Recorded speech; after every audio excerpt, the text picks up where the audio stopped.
Sementara ini Pak, yang kami ketahui Pak dari Akademisi Pendidikan Khusus biasanya yang disiapkan itu dokumennya Pak. Iya. Ya dari sekarang bagaimana guru-guru harus menyelesaikan RPP sebanyak mungkin, setebal mungkin Pak kadang-kadang Pak. Berarti untuk yang akan datang perlu digital saja Pak, gitu, Pak.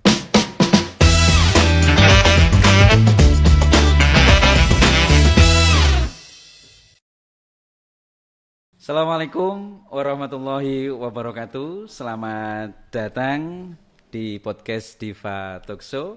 Podcast Diva Talkshow adalah program istimewa dari SLB Negeri Branjangan Jember yang membahas seputar dunia pendidikan, tentunya pendidikan khusus, juga layanan siswa berkebutuhan khusus, juga tips-tips membangun kewirausahaan mandiri bagi siswa.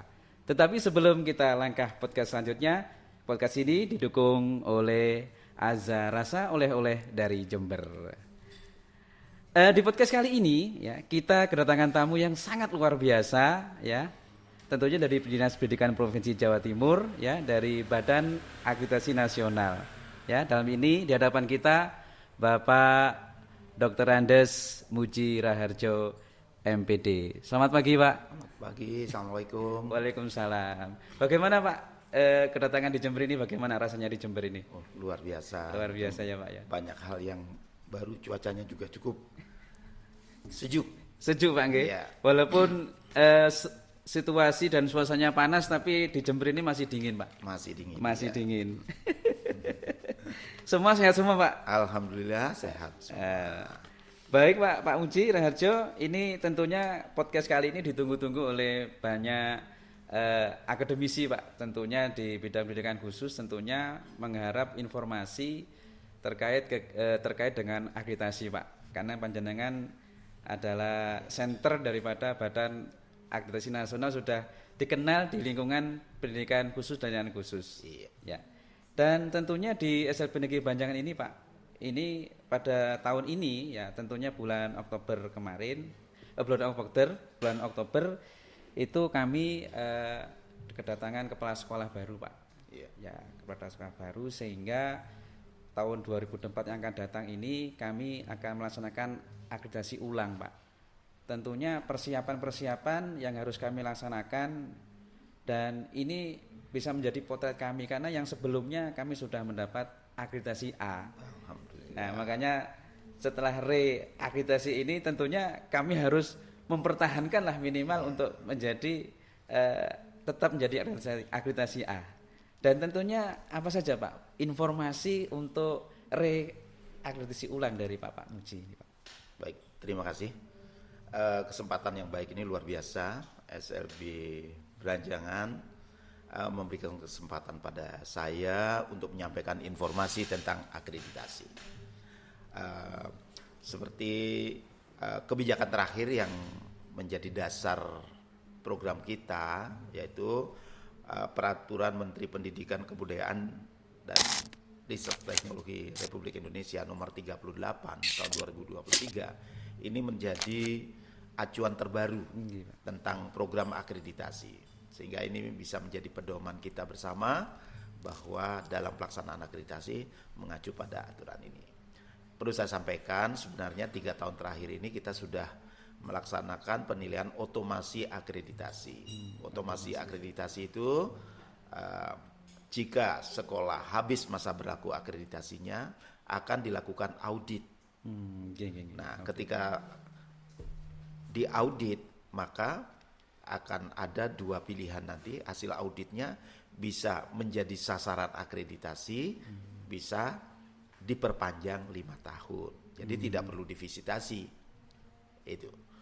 Nah, ini akan kita laksanakan mulai bulan Februari Maret audit itu, sehingga sekolah harus menyiapkan diri agar bisa memenuhi program audit sebelum dilaksanakan visitasi. Nanti akan kita umumkan, kemudian akan kita sampaikan hasil auditnya, apakah sekolah tersebut masuk pada sasaran visitasi atau perpanjangan 5 tahun. Gitu Pak. Oh ya. Tadi saya tertarik dengan Otomasi. Otomasi. Nah, untuk yang akreditasi di SLB Negeri Branjangan ini kan kurang 2 tahun Pak. Kurang sampai 2004 maksud saya. Iya. Nah, ini apakah nanti persiapan kami apakah seperti dari awal kami akreditasi mempersiapkan semuanya, apakah hanya titik-titik poin saja Pak Iya, yang kami siapkan betul Pak? sekali.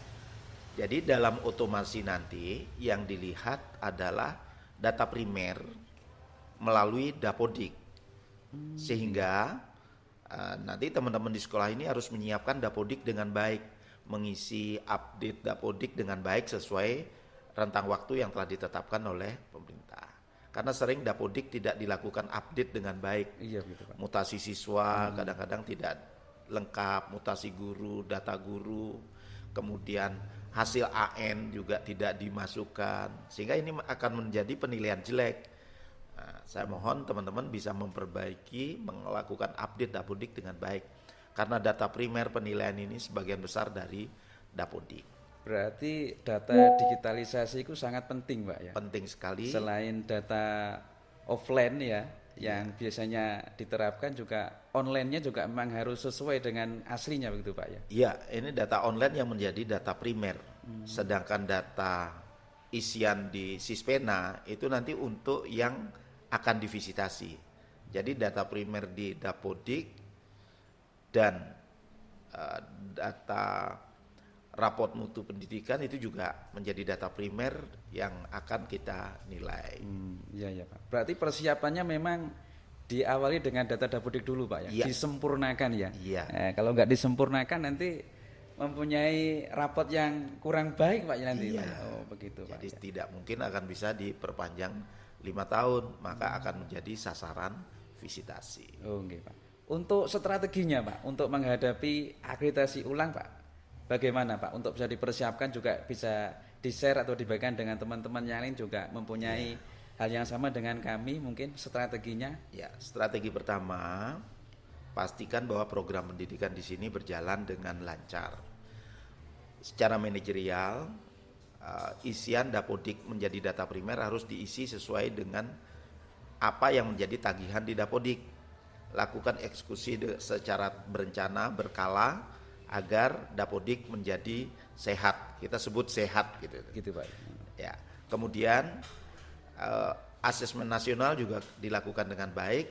Survei lingkungan belajar itu juga diisi dengan baik, karena data survei lingkungan belajar ini akan menjadi data utama juga yang akan kita audit saat otomasi. Pak, survei lingkungan belajar ya? Iya. Biasanya ibu bapak guru itu mengisi setelah kegiatan ANBK Asesmen, Pak. iya. Itu sangat penting Pak ya? Penting sekali. Kadang data ini harus diisi dengan real, tidak boleh diisi asal-asalan.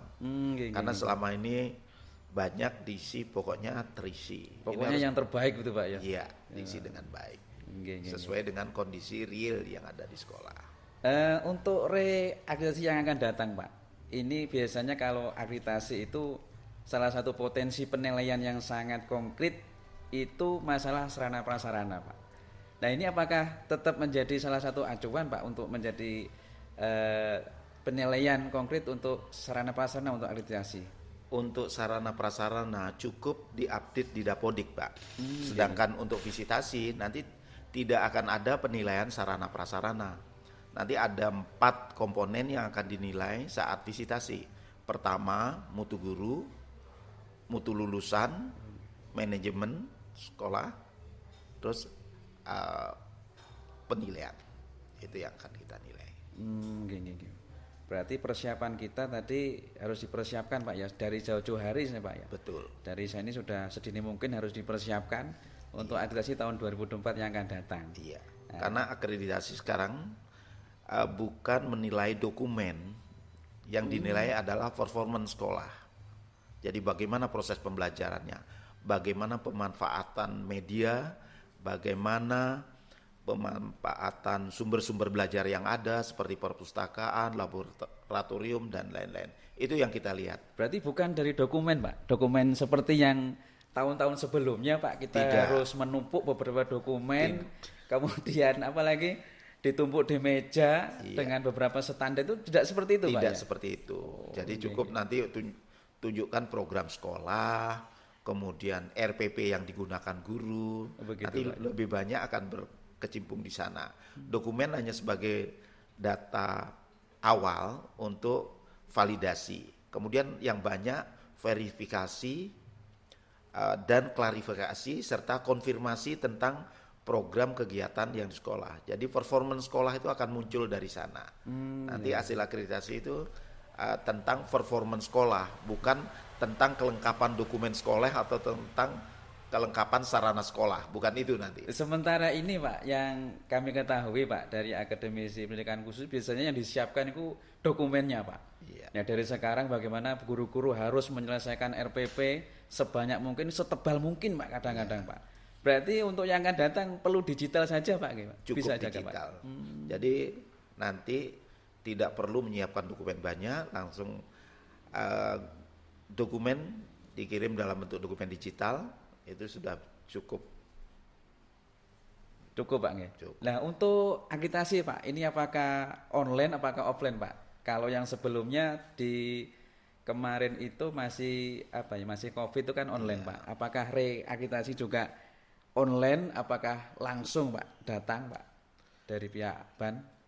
2 tahun ini kita sudah offline, sudah datang ke sekolah. Karena dulu memang pernah kita lakukan secara online karena memang saat itu ada musibah Covid kemarin. Nah, sekarang kita laksanakan online. Perlu kami sampaikan, nanti visitasi tidak sehari seperti dulu. Visitasi saat ini dilakukan 2 hari. Jadi asesor akan datang selama 2 hari full di sekolah. Akan melihat proses pembelajaran, akan melihat kondisi suasana sekolah, karena mutu lulusan akan dilihat mulai dari program pengembangan disiplin, hasil belajar itu juga akan dilihat dan dikonfirmasi secara langsung baik ke orang tua murid, siswa, guru, kepala sekolah dan warga sekolah. Ini mengenai asesor Pak. Ini terkadang itu pendidikan khusus tentunya SLB itu ketakut Pak. Takut ketika asesornya yang datang itu bukan berlatar belakang pendidikan luar biasa. Nah, terkadang hal itu bisa dilakukan. Apakah nanti asesor yang datang untuk kegiatan akreditasi khususnya pendidikan khusus ini apakah berlatar belakang pendidikan khusus atau dari umum Pak? Asesor yang kita miliki saat ini sudah kita latih mampu untuk melaksanakan tugas di semua jenjang. Dan akreditasi sekarang merupakan kegiatan biasa-biasa saja, tidak perlu takut. Kita sudah melatih mereka dengan baik dan sekolah pun boleh mengontrol mereka. Nanti saat akhir kegiatan jika ada hal-hal yang tidak sesuai dengan prosedur operasional standar atau pos akreditasi, pihak sekolah boleh menyampaikan informasi ini tertulis dan informasi ini sangat rahasia, yang tahu hanya pihak sekolah dan kami. Jadi sekolah bisa menyampaikan informasi secara tertulis kepada kami melalui kartu kendali. Jadi kami mohon, ini perlu kami sampaikan bahwa akreditasi dengan paradigma baru ini mohon tidak seperti zaman dulu lagi. Tidak perlu takut jika asesor menanyakan hal-hal di luar tentang kegiatan sekolah, sekolah boleh menyampaikan pada kami. Termasuk juga jika minta sesuatu yang bukan haknya juga sekolah juga harus melaporkan kepada kami, karena asesor sudah kami bekali dengan bekal yang cukup sesuai dengan peraturan yang telah ditetapkan oleh pemerintah. Iya Pak, terima kasih Pak informasinya Pak. Memang kalau saatnya akreditasi memang sesuatu yang sesuatu yang tegang Pak bagi Bapak Ibu guru. Makanya kadang-kadang kalau akreditasi itu datang sehingga Bapak Ibu tegang, akhirnya semua harus disiapkan. Akhirnya dadak Pak. Berarti dengan informasi ini Bapak Ibu guru juga pendidikan khusus pada umumnya yang mau reakreditasi bisa mempersiapkan diri dan jangan takut dari informasi dari Bapak Muji tadi luar biasa, sehingga kegiatan akreditasi ulang atau akreditasi yang baru bisa berjalan dengan baik. Terima kasih Pak Muji atas sharingnya, atas berbagi informasi, juga mungkin strategi-strategi yang nanti bisa dipersiapkan oleh sekolah-sekolah yang mau dan reakreditasi. Mudah-mudahan kegiatan reakreditasi kami tahun 2024 yang akan datang mudah berjalan baik dan tetap mempertahankan dengan akreditasi nilai A. Terima kasih Pak Muji atas Sama-sama. kehadirannya dan mudah-mudahan Bapak Muji sehat terus. Amin. Dan bisa berkunjung kembali Pak Insya ke Allah. SLB Negeri Panjangan Insya Allah. dengan tema podcast-podcast yang lain tentunya. Ya. Terima kasih, ucapkan terima kasih kepada Azharaya. Jangan lupa subscribe, like, dan share dan komen channel di SLB Negeri Panjangan Jember. Saya kira wassalamualaikum warahmatullahi wabarakatuh.